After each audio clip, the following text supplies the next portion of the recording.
आजाद digital से मैं हूं आपके साथ जाहिर महमूद। नाजरीन, एशिया कप की धुमें पूरे जो है वो मुल्क में है इस वक्त और पूरी दुनिया में है कि एशिया कप हो रहा है और इस दफा पहली दफा 8 टीमें जो है वो मध्य मुकाबल है। पाकिस्तान और इंडिया का टाकरा भी 14 सितंबर को होने वाला है और सबसे बड़ी जो खबर है एशिया कप के हवाले से वो ये है कि इस दफा तारीख में पहली दफा पाकिस्तान और इंडिया जैसे रवायती हरीफों के दरमियान इतने बड़े मुकाबले की जो टिकट्स हैं वो ताहाल बिकी नहीं है, बल्कि उनकी कीमत भी जो है वो कम करनी पड़ी और इसके ऊपर एक बहुत बड़ी कंस्पिरेसी थ्योरी जो है वो भी जन्म ले चुकी है। और इसके साथ साथ कल पाकिस्तान और ओमान का मैच भी है जो उसके हवाले से भी लोग डिस्कस कर रहे हैं कि ये मैच कैसा होगा, कहां पर होगा, क्या कंडीशंस हैं वहां के मैच की।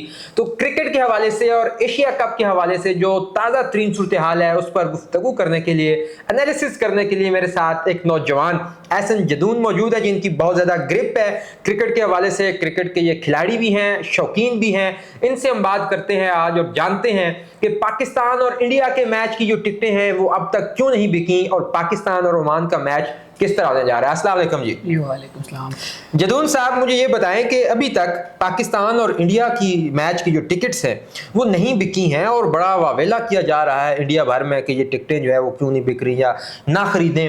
क्या सारी कंस्पिरेसी जरा इसको बताइएगा। अच्छा जाहिर भाई, ये पाकिस्तान और इंडिया की क्रिकेट जो राइवलरी है उसमें पहली बार इस तरह हुआ है कि जो पाक भारत मैच की टिकटें हैं वो नहीं बिकी। इससे पहले जब भी इन दोनों टीमें जो दोनों रिवायती हरीफ जब भी हमने सामने आया तो टिकट जो है वो हमने खबर यही सुनी है कि 5 मिनट में टिकटें बिक गई, 2 मिनट में टिकटें बिक गई, 10 मिनट में टिकटें बिक गई।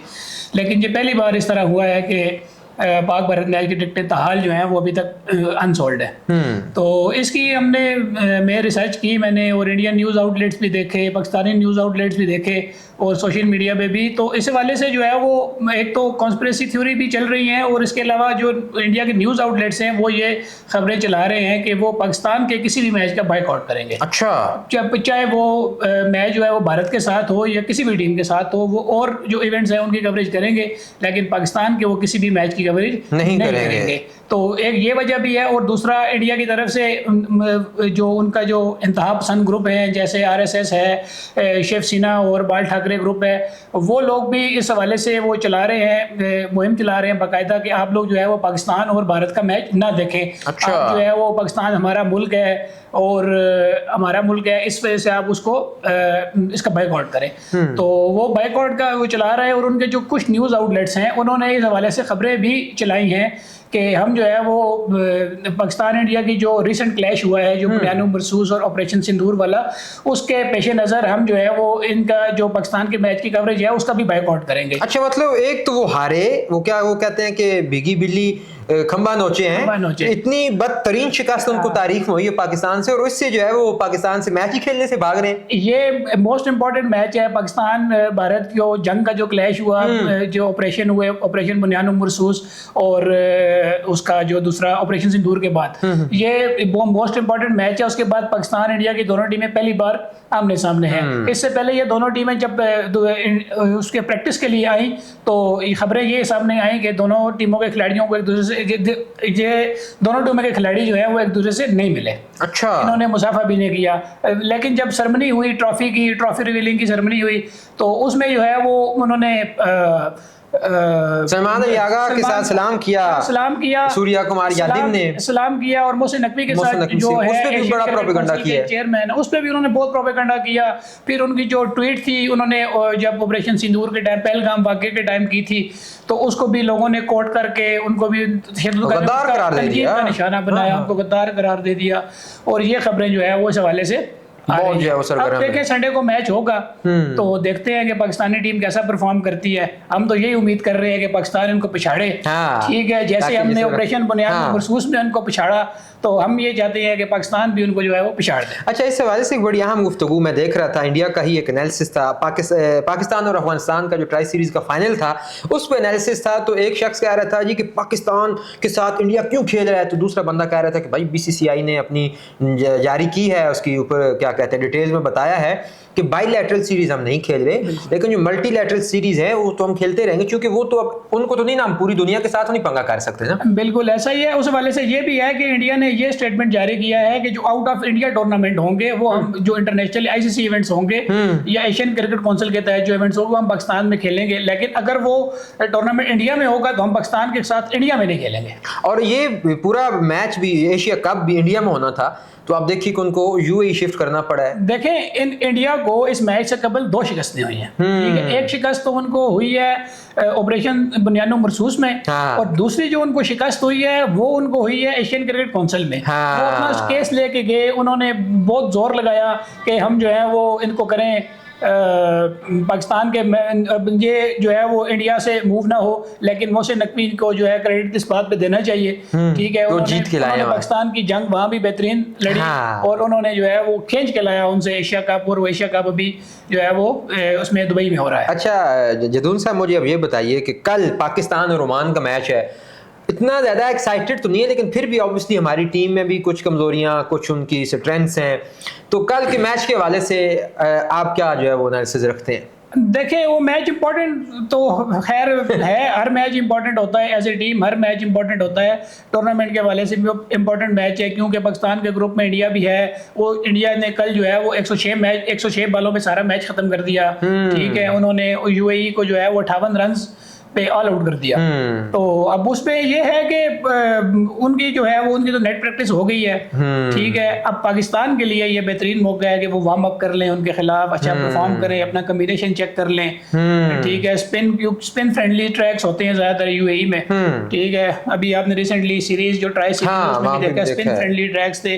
कल इंडिया ने भी जो है वो स्पिनर्स के जरिए उनको कुलदीप यादव ने उसने एक ही ओवर में 3 खिलाड़ियों को आउट कर दिया। इससे पहले उसने मोहम्मद नवाज उसने भी 2 कंसेक्यूटिव ओवर में 4 विकेट ली थी। उन्होंने 2 कंसेक्यूटिव ओवर में 4 विकेट लेने के अलावा उन्होंने हैट्रिक किया। हाँ, हैट्रिक की, ठीक है, उन्होंने हैट्रिक किया। तो वो स्पिन फ्रेंडली ट्रैक है। पाकिस्तान को लोग कह रहे हैं कि आप 3 स्पिनर्स के साथ जाएं। कितने स्पिनर्स अभी हमारी टीम में शामिल हैं? हमारी टीम में अभी शामिल हैं मोहम्मद इब्रार शामिल हैं, ठीक है, जो लेग स्पिन करते हैं। मोहम्मद नवाज हैं, जो वो ऑलराउंडर का किरदार अदा करते हैं। साइम अयूब भी करते हैं, बॉलिंग करते हैं। और इसके अलावा जो हैं वो सुफियान मुकीम को लेके जा रहे हैं। मुकीम स्क्वाड का ऐसा तो हैं। अब देखते हैं कि कल वो किसको जो है ट्राई खिलाते हैं, लेकिन मोहम्मद नवाज को तो खिलाएंगे। असल मोहम्मद नवाज ने फाइनल मैच में अफगानिस्तान के खिलाफ बेहतरीन परफॉर्मेंस दी है, अपनी कैरियर बेस्ट उसने बॉलिंग करवाई है। तो उनका असल में रोल ऑलराउंडर वाला भी है। अच्छा, आपका ये कहना है कि पाकिस्तान और ओमान का जो कल मैच होने जा रहा है, ये इसलिए अहमियत का हामिल है कि ये हमारी नेट प्रैक्टिस का और हमारे स्क्वाड का एक टेस्ट है। देखिए, नेट प्रैक्टिस का भी और नेट रन रेट का भी है ना। हाँ। कोई बारिश हो जाती है खुदा न खास्ता, हाँ। या कोई और रन रेट का इशू पाकिस्तान के खिलाफ, क्योंकि पाकिस्तान आपको पता है कि अनप्रिडिक्टेबल है, हाँ। ठीक है। तो ये ओमान से हार भी सकते हैं। अच्छा आपको ये खदशा है? तो ये अगर हार जाए, क्योंकि पाकिस्तान जो है वो उसको अंडरडॉग इस टाइम पे कंसीडर किया जा रहा है टूर्नामेंट में। अच्छा, इंडियन मीडिया भी और पाकिस्तानी मीडिया भी उनको एशियन जो है वो, उसकी क्या वजह है? इसकी वजह अभी देखें, बाबर आजम टीम में नहीं है, मोहम्मद रिजवान टीम में नहीं है, काफ़ी अरसे से जो है वो परफॉर्मेंसेस नहीं आ रही, कॉम्बिनेशन ठीक नहीं बन रहा, कॉम्बिनेशन में ओपनिंग हमारी सेट नहीं हो रही। बाबर आजम वाला जो रोल है वो हमने फ़खर जमान को दे दिया है, लेकिन फ़खर जमान शायद उस रोल में फिट नहीं आ रहे। क्या रोल फ़खर जमान को आप समझते मिला है? फ़खर जमान को उन्होंने बाबर आजम वाला रोल दिया, उनकी पोजीशन एक तो वन डाउन कर दी है। वन डाउन के बाद उनको रोल ये दिया है कि एक तो आपने स्कोर करने और दूसरा इनिंग्स लेके चलनी है साथ, मतलब विकेट भी संभाल के रखनी है और साथ स्कोर भी करना है। जी, ऐसा कैसे हो सकता है? तो ऐसा फ़खर जमान की ये नेचर ही नहीं है, उनकी नेचुरल गेम ही ये नहीं है, तभी वो अच्छा परफॉर्म भी नहीं कर पा रहे। ओपनिंग में ये है कि साइम अयूब की परफॉर्मेंस भी उस तरह, जब से वो इंजरी से वापस आए हैं तो उनकी परफॉर्मेंस उस तरह। सबज़्यादा फरहान भी कोई खास देखिए, सबज़्यादा फरहान की भी कोई खास परफॉर्मेंस नहीं है, मोहम्मद हारिस की भी परफॉर्मेंस उस तरह खास नहीं है, और हसन नवाज को कभी कभार चलते हैं। स्पिन को खेलने वाले सलमान अली आगा का बेहतरीन चल रहा है, वो चल रहा है, वो अच्छे कप्तान है, हमें उन्हें टाइम भी देना चाहिए, उनको सपोर्ट भी करना चाहिए। लेकिन देखते हैं कि अभी इस पे हम कल डिस्कस करेंगे मजीद कि पाकिस्तान और इंडिया का।